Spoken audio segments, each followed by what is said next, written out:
Madam త్వరలో జగన్ 2.0 చూస్తారని చెప్పి ప్రచారం జరుగుతుంది. నిజంగా జగన్మోహన్ గారు సార్ జగన్ 1.0 అయినా 2.0 అయినా 3.0 అయినా కూడా అన్నీ ఇలాగే ఉంటాయి సార్. 19 ముందర ఆర్థిక నేరగాడని చెప్పి ఈడీ బుక్ చేసింది. మళ్ళీ ఇప్పుడు ఏమవుతున్నారు సార్? కల్తీ లిక్కర్ స్కామ్ మళ్ళీ బయటకు వచ్చిందా? ఎవరి పేరు వినిపిస్తున్నది? మనం ఎందుకు చెప్పుకోవడం చెప్పండి అదంతా. మరి ఇవన్నీ కూడా వాస్తవాలు ప్రజలు కనిపించట్లేదా? 2.0 వచ్చినా 3.0 వచ్చినా మనిషి మారాలి సార్. ఆ మనిషి మారినంత కాలం, ప్రజల గురించి ఆలోచించినంత కాలం ఇవేమీ జరగవు. వైసీపీ పశువులు ఉండదంటారా?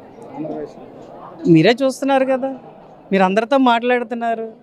175కి 164 స్థానాలు గెలిపించారు. రోజు మీడియాలో ఈ వీళ్ళు సరిగ్గా చేయట్లేదు, వీళ్ళు కొట్టుకుంటున్నారు, ఈ ఎమ్మెల్యే సరిగ్గా చేయట్లేదు అని చెప్పి తప్పుడు కథనాలన్నీ చూపిస్తున్నారు.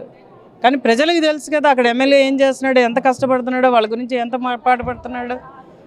ప్రతిదీ సోషల్ మీడియాలో చూపించలేం కదా. సోషల్ మీడియాలో తప్పు చూపించినంత మాత్రాన ఏమీ జరగదని ఆల్రెడీ 24 ఎన్నికలు రుజువు చేశాయి. ఖచ్చితంగా 29లో కూడా మళ్ళీ ప్రజా తీర్పు కూటమికి అనుగుణంగానే వస్తుందని నేను ఖచ్చితంగా చెప్పాను.